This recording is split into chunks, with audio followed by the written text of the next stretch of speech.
Good morning, afternoon, evening, and welcome to Concerned Citizens Presents, a new offering on Village TV. Concerned Citizens of Laguna Woods is an organization committed to peace, social justice, economic equality, and a clean environment. For the duration of the lockdown, instead of its usual 2 meetings a month, Concerned Citizens will broadcast 2 programs a month on this channel. Our programs will feature films, lectures, and debates on topics related to our mission. We hope you enjoy today's program. Welcome to Concerned Citizens Presents. My name is Suzanne Modell. As chair of Concerned Citizens Program Committee, I host these broadcasts. If you live in Laguna Woods Village, you know that we are a very diverse community. As a result, Concerned Citizens has decided to devote an occasional program to providing insight into that diversity. Today, we are pleased to share with you some of the experiences of our neighbors from India. India has been sending immigrants to the United States for over 100 years. The earliest arrivals were manual laborers, greeted with enthusiasm by owners of railroads, sawmills, and farms, all of whom had watched with dismay when the native white working class convinced the United States government to ban the immigration first of Chinese, then of Japanese labor. However, since the passage of the 1965 Immigration Act, India has mostly sent America its best and its brightest, either to enroll in our universities or, if credentialed, to fill highly skilled jobs in information technology and healthcare. When these diligent professionals retire, like other Americans, some choose to settle in Laguna Woods Village. Today, Concerned Citizens Presents is delighted to host 2 of these exceptional immigrants from India, Sunita Saxena and Krishna Murthy. They will be joined in conversation by Barbara Siri, a longtime Concerned Citizen and member of its program committee. So I now turn the program over to Barbara. Hello, everyone, and welcome to our afternoon conversation with 2 of my favorite Indian neighbors here in Laguna Woods Village, Krishna and Sunita, who are going to take us on a journey from their homeland in India to their new homeland here in the United States. So Krishna, let's go ahead and start with you. And I think you wanted to say a welcome, but let me go ahead and pose a question and then you can continue. Mm-hmm. Could you first tell us a little bit about where you were born and raised, and if you were in India during Gandhi's tenure and the partition of India after the war? Namaste to all of you. Thank you for having Sunita and me over to talk about India. And thank you, Barbara and Suzanne, for putting this presentation together. So before I start showing the slides, Barbara, I just have one comment to make. And that is, Mrs. Siri is wearing a sari. Wow, you look stunning. As an Irish girl in a sari, I love it. Yeah, that's hard to believe, yeah. So anyway, so let's start the screen share now. And this will take a minute because I want to hide some of these controls here and put in the presentation mode. There we go. Yeah. So my family is originally from the state of Andhra Pradesh in South India. The language spoken here is Telugu. The beauty of India is its diversity. Each state has its own culture and language. I was born in Visakhapatnam, or Vizag for short. As shown here on the map, the city is known for its huge shipyard. This is the city where my father got his doctorate degree in organic chemistry.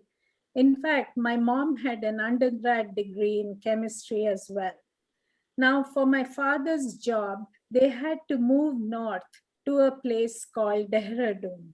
As shown here on the map, this was in the late 1940s, and it was a new culture for them with a different language called Hindi. After my sister and brother, I was born in December 1952. So my birth was a few years after free India was born, because India got its independence in 1947. I did not see my father till I was over a year old, because in the summer of 52, he had left for the US and Europe for further research as a Fulbright scholar. Thank you, Barbara. Yes, and you've spoken several languages.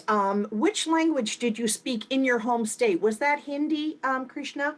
That was Telugu. Telugu. And were you taught English in school? Because your English is very good. Yes, Okay, we you were studied in the English medium. And our pictures are kind of obscuring the different languages that you've got up in the upper corner. Perhaps our viewers can see it, but it's an incredible rich array of different languages. I'm just floored by that. Tell us a little bit also about your education level, Krishna. Yeah, so as far as these languages, I know they all look like kind of different from each other, but that's how it is. India has so many languages. And Barbara, we as siblings, my sister and three brothers, we got used to speaking in Hindi with each other, in Telugu with our parents, and in English at school. So by age 5, I knew 3 languages. So that's what these are the languages I knew. And then when I was like 9 or 10, Dad decided to take up a position in Bangalore. So we were back in South India. And the language here is Kannada. Bangalore is a beautiful place. It used to be called the retired man's paradise. Now, of course, because of the pollution and overpopulation, as you can see on this map on the right, it's kind of not so pretty anymore, And you may have heard of Bangalore as a call center. It is also the Silicon Valley of India, with companies like Google, Amazon, IBM, etc. In high school, I loved chemistry too, but I acquired an undergrad degree in biology, as my intentions were to study this new evolving subject called genetics for the master's program. As I was filling my master's application, my parents told me they were on the lookout for a suitable boy. I was really mad because I was only 19, but I couldn't go against them. And so the matchmaking process started. Barbara? So you did have an arranged marriage. And how does that work then, Krishna? Well, the eligible bachelors that my parents had selected, they would come over now and then. And for some, I was a no match. And for others, they were a no match for me, And then came along this young man all the way from Shimla. He was working as an electrical engineer for the state electricity board. He was different. Something told me that he would be my life partner. He was very funny and smart. He had the same kind of social and economic background as we did, and he spoke Hindi just as I did. That 2-hour visit in April was the only time I saw him before we married each other 2 months later in June of 1972. Then I had to leave my family and move to Shimla, my new home. We were known as the made for each other couple. I was married to him for 39 years, and then he passed away 10 years back, leaving me heartbroken and devastated. Now, if you see this picture, on the left, this is my parents and family. I'm sitting on this extreme right here, and my 2 little kids are on either side of my mom. Here's my daughter, and this is my son. Yeah. And my husband's not in this picture because he was already in the US by then. Now on the right hand side, this is an earlier picture. Now can anyone guess where I am? I think I can. The lady sitting on the left, is that you, Krishna? You're absolutely right. This is me, and here's the rest of my family, my husband, son, and my daughter. Thank you, About- Barbara. You're welcome. How old were you, real quickly? How old are you in that photograph? Well, I think if my daughter here is like, I'll say 4, then I must be 23. Okay, very pretty. Sunita, let's talk to you. What circumstances led you to leave India? No, you have to first ask me where I was born and raised. Oh, I'm so sorry. I beg your pardon. I beg your pardon. Tell us about your experience in India as a child, born and raised, and whether you knew Gandhi or your mother did, and the partition, if you were there for the partition in India. Thank you, Barbara. You're welcome, Sunita, and thank you. Everybody. Well, I was born and raised in Kolkata, which is the new name for Calcutta. Kolkata is the capital of the eastern state of West Bengal, as you can see on the map. Here are some famous landmarks. On the top left is Victoria Memorial, a magnificent architectural marvel built in 1906 and named, of course, after Queen Victoria. Below is the Howrah Bridge, commissioned in 1943. It's a balanced cantilever bridge, one of the longest and busiest bridges in the world at that time. To the right of the Howrah Bridge, you see an inspiring image of goddess Durga in the background. Durga Puja is the most popular state festival. Goddess Durga defeats the devil, proclaiming triumph of good over evil. Top right is none other than Mother Teresa with a famous quote. Mother Teresa, now Saint Teresa, chose Kolkata for her home and founded the Missionaries of Charity there. The picture on the next slide, Krishna. Okay, the picture on the left is of my parents. My father, a freedom fighter, was sentenced to death by the British in 1944. Mahatma Gandhi intervened, and 4 months and 5 days later, after long correspondences with Lord Bowell, the then Viceroy of India, my father's death sentence was commuted to life imprisonment. He was released from jail 8 months before India's independence. A statement of my father I will never forget, Barbara. While he was in the condemned cell of the jail, 2 nooses for hanging my father and his compatriot were set up in his full view. As a little girl, I had questioned, "Were you scared?" He replied that the feeling of patriotism was so resilient, fear was superseded by pride in laying down your life for the country's freedom. He was a politician in independent India and retired in 1977 as Deputy Speaker of the West Bengal Legislative Assembly. The saluting lady to the right is my mother. She led an organization of uniformed women dedicated to social service. My mother passed away when I was 2. You may be wondering who raised me. I spent next 8 years with my maternal grandparents and later returned to my own family, my father and 2 older siblings. My father never remarried. Jumping ahead in time, I met and married a wonderful man. The picture on the right is my in-laws' family, taken in 1969, and the young boy at the right end is my husband. I'm blessed to have married into a loving family. And going back to your question about Gandhi and India's independence, just like Krishna, I was also born after India became independent. Thank you, Barbara. You're welcome. Now tell us a little bit about the language you spoke in your home and if you were taught English and your education level. And I think as a final part of this question, if this was an arranged marriage or a love marriage, tell us about that. Okay. Well, we mostly spoke Bengali at home and sometimes English. I went to the same school from kindergarten to grade 11, after which I took the school leaving examination. English indeed was the medium of instruction.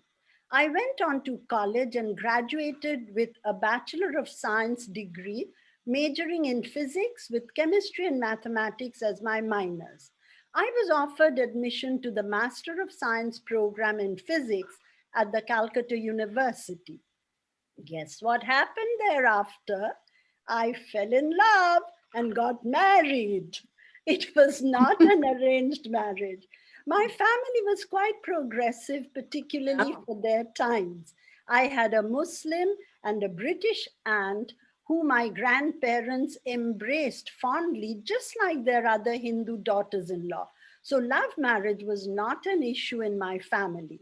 Therefore, my aspirations of becoming a physicist flew out of the window because I had to give up my graduate work and follow my husband. How about that, Barbara?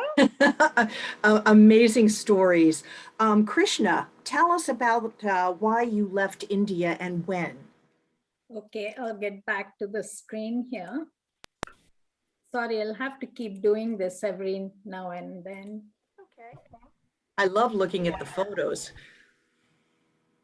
Thank you. Yeah. So, you know, Barbara, then Shimla used to be the summer capital of India when the British were ruling. And that's because Delhi was too hot for them. My in-laws, they had a nice cottage as shown here on this slide. And my father-in-law was an actuary, and we decided to just move in with them. Meanwhile, my husband Sai, his friends were all moving to the US and he wanted to join them too. I kept saying, no, please, life is good here. But then troubles began when my husband got posted to a small town called Rampur, and his job was to provide electricity to the neighboring villages. I was pregnant with my daughter and I kept worrying about how we could educate our child here in these surroundings. And another factor in those days in the 70s was the rampant corruption in India. The officials, they tried to bribe Sai with money, bags of lentils, rice, all those things. Why? Because they felt that their village would move up to a higher level priority in the list of villages that needed electrification. He knew he was in serious trouble for not accepting the bribes. And that really scared us as we did not know what form of revenge these corrupt people would take. And so the decision was made for us to move to the US. Sai left in 1978 alone as he had to look for a job. He stayed at his friend's house in Pittsburgh, Pennsylvania for 6 months. Then the kids and I joined him in 1979. I was 26, my daughter was 5, and my son was 2.5. Thank you, Barbara. That's amazing. That's quite a cottage, by the way. It looks like a beautiful hotel. Sunita, tell us why you left India and when. Well, in the late 70s, my family moved to New Delhi, the capital city, which you saw on the map earlier. While I was teaching at the British school there, my husband started his software development company. The company was progressing very well. And when the time came to grow further, he found from experience that he would have to pay the powers to be under the table. A major decision had to be made, either to pay the bribes or close the company. He chose the latter and came to the US with a job as a software engineer. At this stage of our lives, we were very happy in India. We had no intentions of uprooting ourselves. We were blessed to have domestic help. I had no household chores to take care of. We agreed that since Pradeep, my husband, refused to stay and pay bribes, He would go to the US and we would stay in Delhi for 1 year. It would be a 1-year trial period to see how he could make it work in the US. After 1 year, in 1997, when my husband decided to stay on in the US, I gave up my teaching profession and with the 2 children followed him here, all for the sake of our family. Barbara, aren't wives and mothers the ones who make compromises? Sure. But looking back, I have no regrets. But at this point, I would also like to mention that not all Indian professionals came to the US because of corruption. Many came because well-paying jobs for engineers were scarce in India in the early 70s, or earning in dollars would enable them to offer better financial support to their families at home. Over to you, Barbara. Yeah, that's it's kind of a distressing continuum about corruption. So I'm glad you gave us a broader picture. Now, for both of you, and let me start with Krishna, I have a 3-part question, so bear with me. Where did you first settle? I think you said Pittsburgh, Krishna, but what was that initial transition like? And were some American customs hard for you to understand? And what aspect of your culture did you think Americans should try to understand better? Yeah, so initially, Barbara, it was quite a letdown for us in Pittsburgh. Sai's first engineering job was not that great, but he had to get his foot in the door. And I didn't want to start working till my younger one went to full day school. So instead, I went to classes in the evening from 6 p.m. to 10 p.m.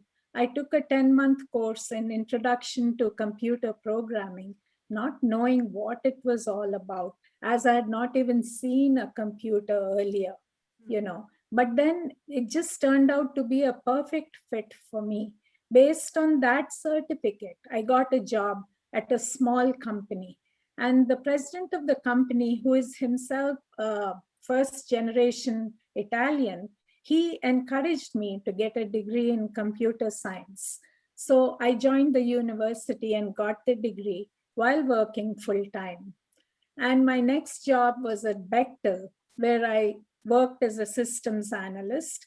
Meanwhile, Sai settled down very well too in his line of work. By the way, sorry to interrupt, Barbara. Guess what? Krishna graduated with magna cum laude. That's really impressive. Sunita. And those are early you. days of computer science. I mean, really impressive. Thank you, for Sunita. interjecting. Yeah.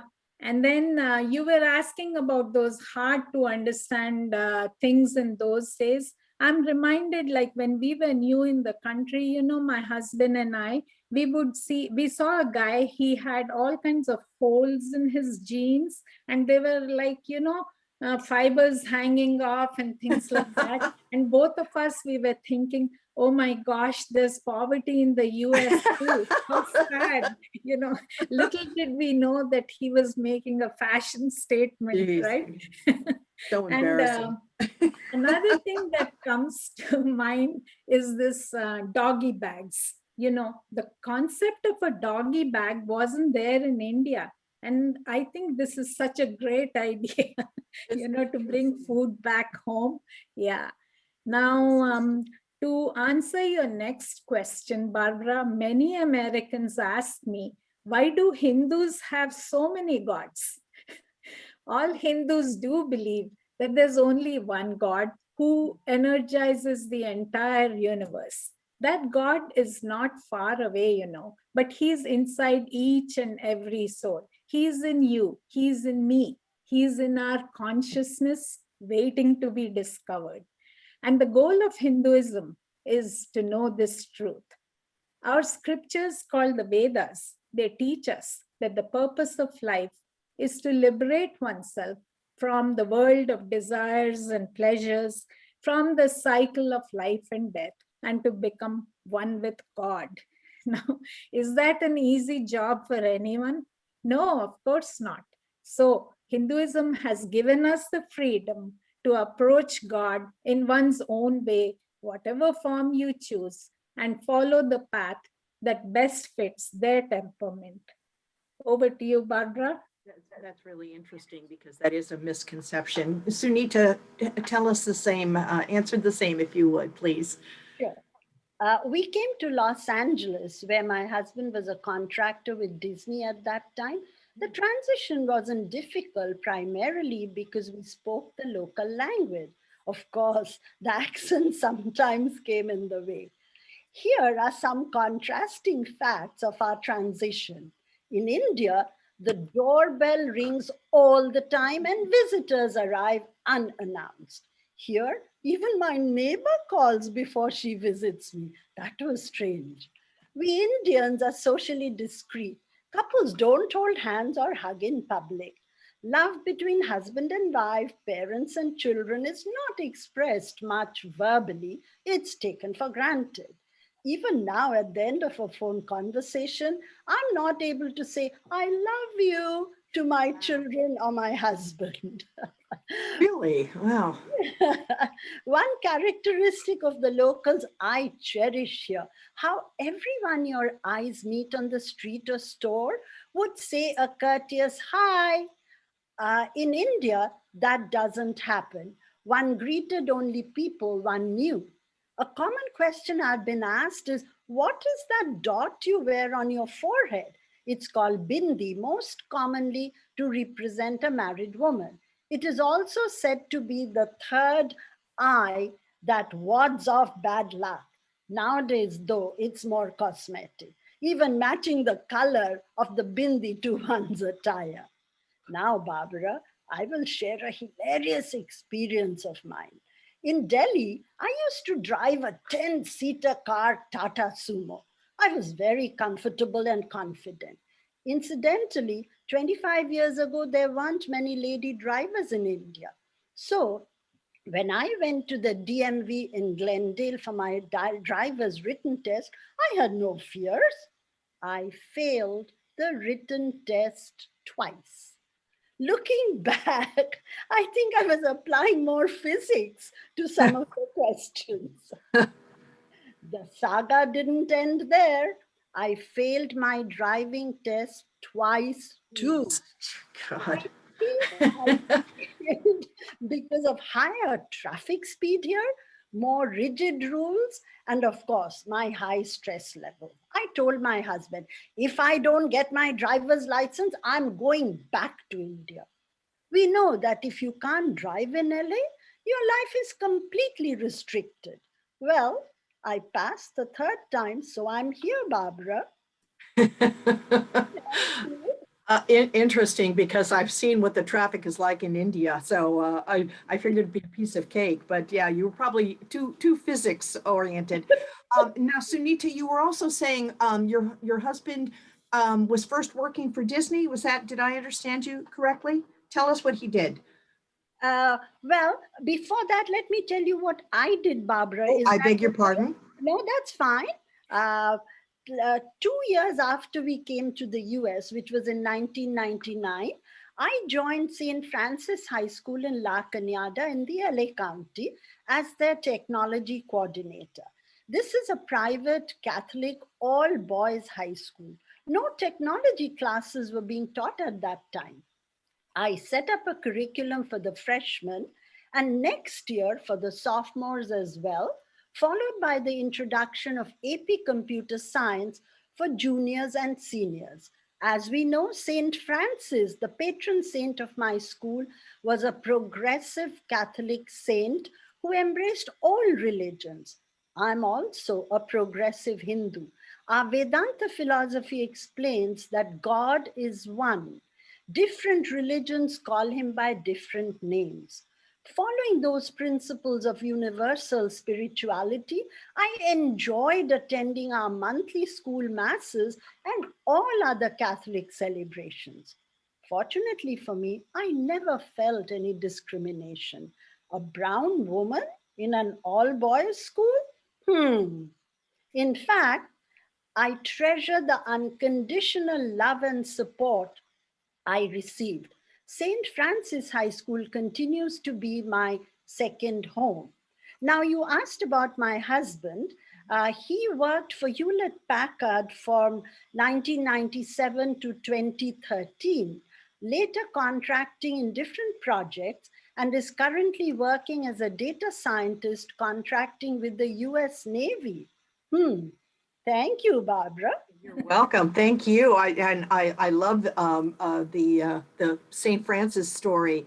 So let's go back to Krishna, and let's talk about your children or grandchildren if you have them, and if they're observing the same religious practices and norms. And are you concerned about your ethnic heritage that might get lost in the sink of American pop culture?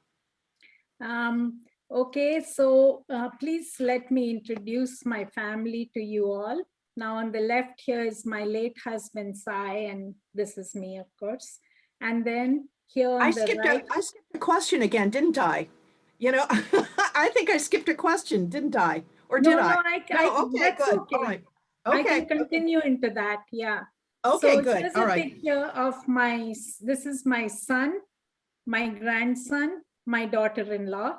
So, and then on the right-hand side is my daughter's family. These two girls, 13-year-old, my twin granddaughters. This is my daughter.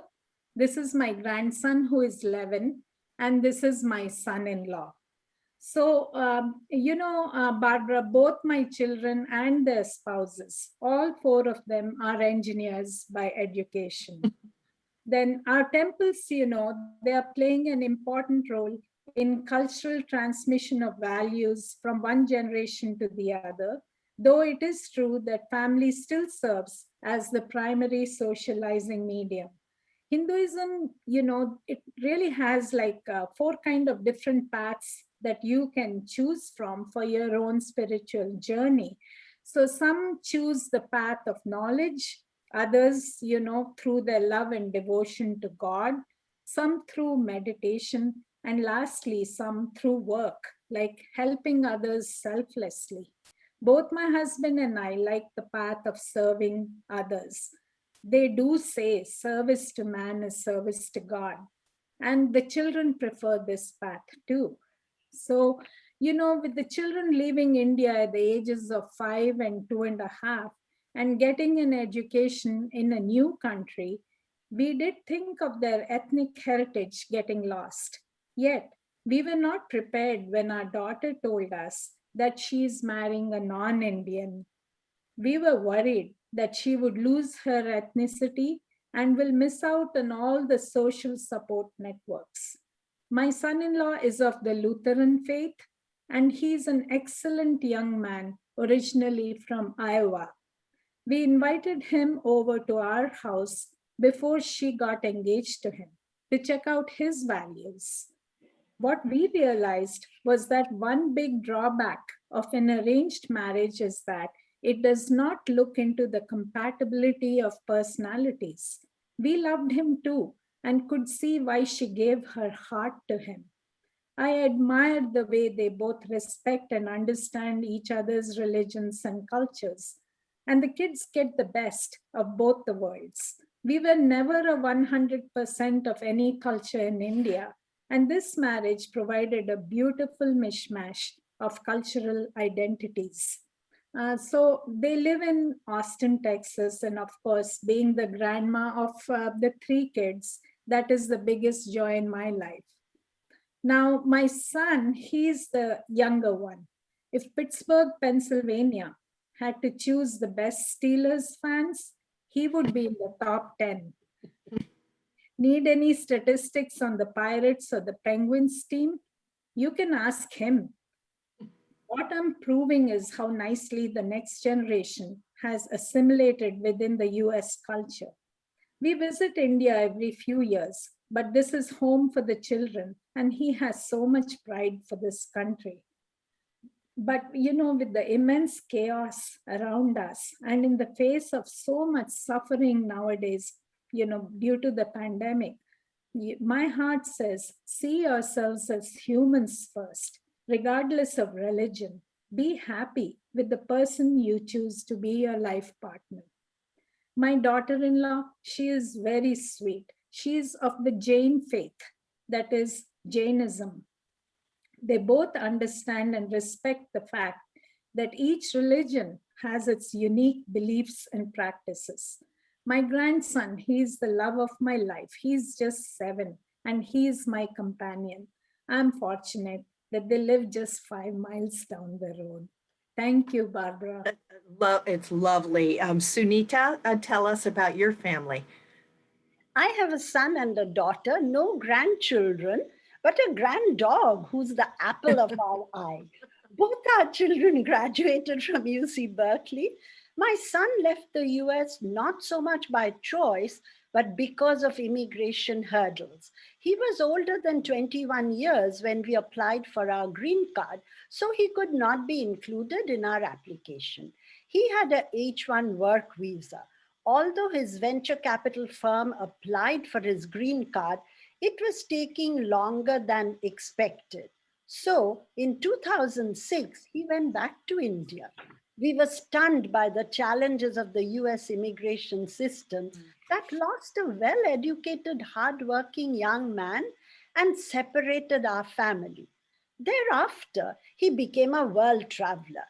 He got his MBA from INSEAD in Paris. Subsequently, he worked for McKinsey Consulting and UBS Bank in London, and now is an Australian citizen who lives and works in Sydney. He loves his lifestyle there. My daughter, who you see on the picture as well, is currently in Northern California. She's more rooted to her birth country than my son.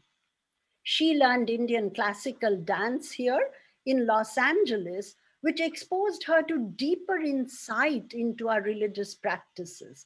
In 2013, over a phone call from Boston, where she was working in the renewable energy industry, she said, "I'm going back to India." We said, "What?" Really? Yes. She went back to Bangalore and set up a waste management startup company. She toiled hard. Initially, she felt she was making a difference. As they were expanding, came hurdles, combating mafia, trips to police stations for release of innocent employees, dealing with corrupt bureaucrats. She was demoralized. She came back to the US in 2019 to embark on a new trajectory, starting a company here and linking it to her parent company in Bangalore. As she was making some progress with the LA County, came COVID, and everything came to a grinding halt. She's a fighter, Barbara. When the dust settles, I know she will be back in the field. If you look at the slide, here are the family pictures, our family of 4 in Indian attire, not in India, here in Monrovia, Los Angeles, celebrating Durga Puja, which happens every year around September, October. To the right, you see the siblings in a thought-provoking discussion. And there below is my handsome, loving grand dog. Over to you, Barbara. Malibu, I love his name. And now we get to move into food, one of my favorite subjects. So we're going to talk about cuisine, and we'll start with Krishna. And I think this is, am I correct, vegetarian, Krishna? That's right, Barbara. This is my favorite screen too. Now, besides family, you know, the Indians have another obsession, and that is food. An Indian meal is always meant to be shared. We firmly believe that a family that eats together stays together. So here are the images of some of the vegetarian food that people like me eat. Now on the top, we have appetizers. You must have heard of samosas filled with potatoes. And then the lassi, yeah, great drink, you know, especially in summer. It's made of yogurt. And, you know, you can make it sweet by adding some mango fruit to it. It tastes delicious. In the middle, now you have this famous North Indian food made of mouth-watering lentils and vegetables with aromatic spices. Here's some cauliflower, and this is spinach. And below that is the tasty South Indian breakfast items. These crepe-like things, these are called dosas. And then you have the fried vada and the steamed idlis. All these are eaten with chutneys and a liquid which is called sambar. Now, next to that, there is a plate which is filled with a variety of foods, and the plate is called a thali. So what you can do in a thali is you get to taste so many different dishes ordered as one item. And then rice is favored over wheat in South India. Now the delicious desserts on the right. And Sunita, I think your favorite is this ras malai, isn't it? Yes, yummy. It is yummy. Yeah. And then on the right, I think Boris Johnson is confused because he's thinking about how many gulab jamuns he should eat. Don't you think so? Yeah. Okay. Here's some trivia for you. Did you know Albert Einstein ate one bit of meat annually on a Jewish holiday just to appease his wife? Other than that, he was a vegetarian all the way. Thank you, Einstein. Thank you, Barbara. Lovely. It looks like it's made with a lot of honey, that last lovely dish. And now we're going to go to another aspect of incredible diversity. Sunita, tell us about non-vegetarian. Sure. Food in India is, as you mentioned, just as diverse as its tradition and culture. I am a non-vegetarian, and here are some non-vegetarian delights. You see the chicken tikka masala, tandoori chicken. They are very popular and available in local dining in or takeout eateries like Nina's, Natraj, Royal Rasoi. Lamb biryani is an exceptional lamb in basmati rice preparation. Ooh. Check out in Bawarchi's Biryani near Home Depot on El Toro. Mustard fish is a specialty from Bengal, while coconut chicken curry is from southern India. Not to miss the prawn curry from the beach state of Goa.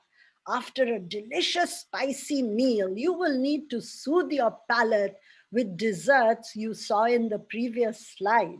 Thank you for listening, Barbara. And this, of course, is before dinner, so I'm starving. Now, Krishna, let's go back to you. And I've got a three-part question here. So we're going to go now to Laguna Woods. So tell us a little bit about when you came and about the India Club, its purpose, how big it is, what are its main events? Sorry, did we lose you? You can't hear me? Yeah, you're back on. Oh, yeah, okay. You're So fine. this is about the India Club, Krishna. Yes. So India Club, yeah, that's the place to come to enjoy cultural and social activities related to the Indian heritage. And it's not just for Indians, it's for everyone.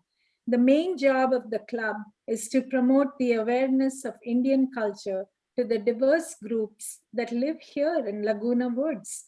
The club's goal is to build a vibrant community for all the nationalities who are interested in music, dance, fashion, and of course, the food. We are over 100 resident members who get together monthly, and we celebrate events like New Year, Holi, Diwali, Independence Day, Christmas, and picnics also. Now, in the middle, we have a picture of one of the founders, Tej Ghanshani. He's receiving an award from Councilwoman Sherry Horn. Ever since the pandemic started, unfortunately, we are just meeting on Zoom, and we try to stay connected at least once a month so the members don't feel isolated. We talk, we sing, and we love games. At the club, occasionally, we have talent shows. And at the last talent show, we saw, guess who? Sunita Saxena walk up the stage to receive the first prize for the monologue, which she delivered so well. It was outstanding. Congratulations, Sunita. Thank you, Krishna. Thank you, Barbara. Oh, this is wonderful. And I think It's pretty big. Did you mention how large it was? I might have missed that. Yeah, About how we many? are over 100 members. Oh, that's lovely. Oh, Yeah. wonderful.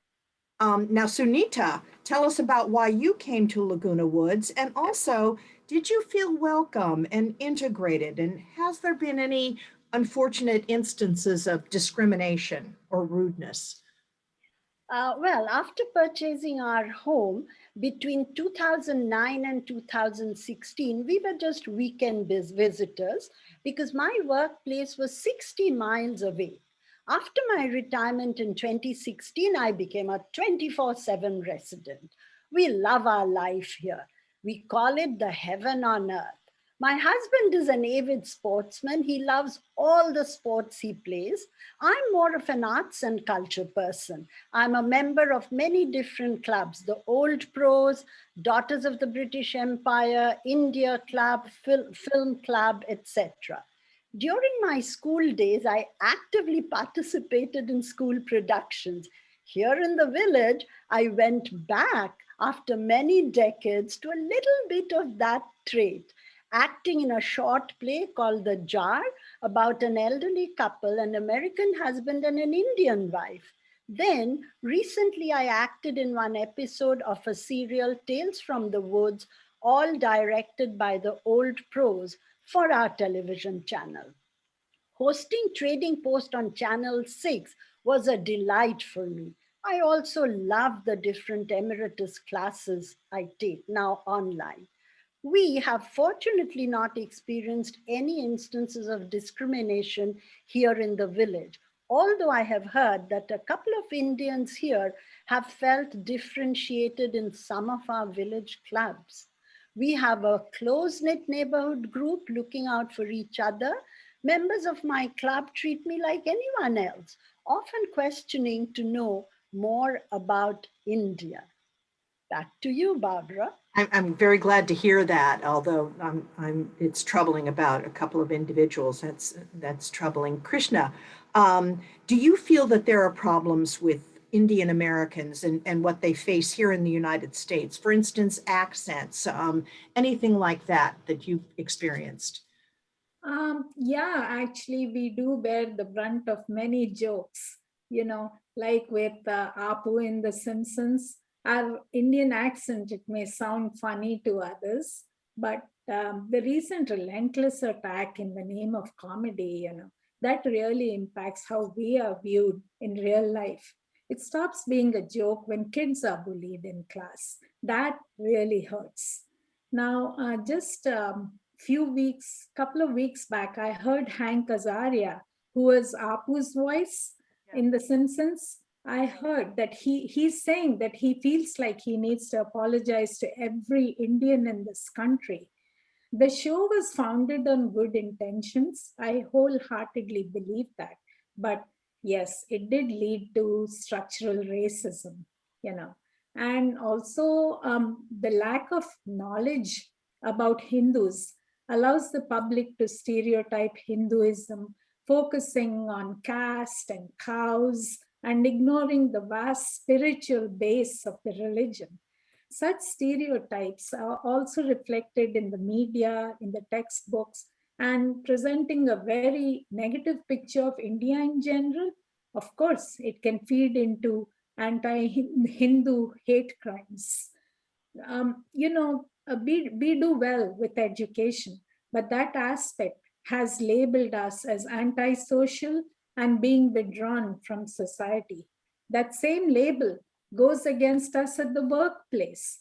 We are seen as less vocal, less assertive, and lacking leadership potential.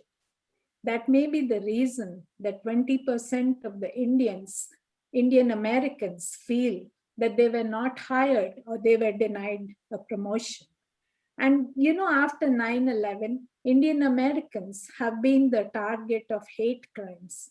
The Sikhs are Indians, they wear turbans and are mistaken for terrorists and are attacked. It happened just recently in Indianapolis. And then if you have a Muslim name, you're a target. The hate-driven rhetoric of the previous president and also the recent hate crimes against Asian Americans has surely taken away that sense of security that we had. Now, on a lighter note, at work, we felt so left out in conversation related to sports. And we understand sports brings people together. We can talk about cricket all day, but no one plays it here. Yeah, right, right. Yeah. So my husband and I, what did we do? We learned the basics of the football game through this popular, famous book called Football for Dummies. This, this was in the 70s, when the Pittsburgh Steelers were dominating the game. Remember, audience? Yeah, I have to confess, though, that I still don't understand the game entirely. Regardless, I can't bear to see them lose. Home for me, still Pittsburgh. Thank you, Barbara. You're welcome. That was very powerful. Thank you for sharing that with us. Now we're going to go to Sunita, and we're going to talk about books. Sure. India has been Authors. Oh, 5. We got 5. Okay, we're going to have to move it. Okay. So should we skip? No, I want to see these books. Okay. India has been celebrated for its art and literature since ancient times. The Nobel Prize was won by Rabindranath Tagore in 1913 for his profoundly sensitive, fresh and beautiful verses in Gitanjali. You see Rabindranath Tagore with the Nobel Prize on the left. Arundhati Roy won the prestigious Man's Booker Prize for God of Small Things. This was written about her early childhood experiences. Another author, Jhumpa Lahiri's first short story collection, Interpreter of Maladies, and then Unaccustomed Earth, were won a few awards. Her first novel, The Namesake, was adapted into a film by the same name. The youngest female writer to win Booker Prize at the age of 35, Kiran Desai, won the 2006 Man's Booker Prize for her international best-selling novel, The Inheritance of Loss. Sunita? Yes. Sunita, I don't want to cut you off, but let's run to the movies real quickly because we can at least see these fabulous authors, Okay. and they're all really notable. And let's take a quick look at the films, and because I want Krishna to be able to say it. Okay. So here are some, you might have heard of Bollywood movies. Bollywood is a blend of two words, Bombay and Hollywood. And the city now known as Mumbai is where the Hindi language Indian film is based. More movies are produced in India than any other country in the world. My current favorite Indian actors who have acted in English films are Dev Patel, Kal Penn, and Irfan Khan.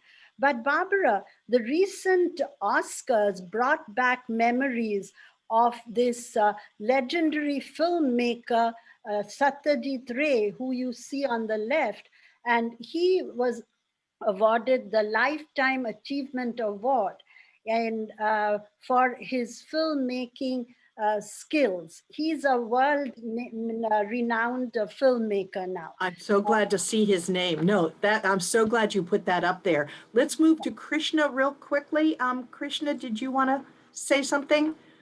Yeah, I just wanted to talk about my niece. I have just a minute. Yeah, that's my sister's daughter, and these are her books.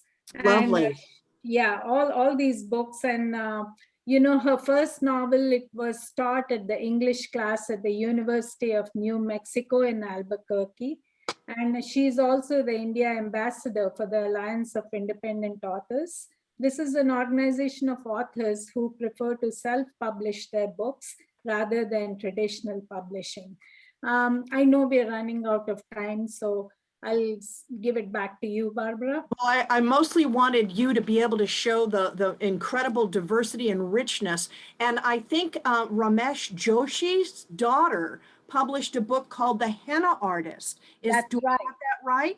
I mean, Yes. that is a phenomenal novel, and it really, I was so impressed when I heard that. So just incredible richness that you have brought to our listeners, and I'm so grateful to both of you for sharing this with us. I know we ran out of time, and I'm so sorry about that because you were going to talk about a couple of other things in India, but I really wanted you to get through to your art and literature and your personal experiences. To me, that was just so paramount. So thank you so much to both of you for sharing your experiences with us.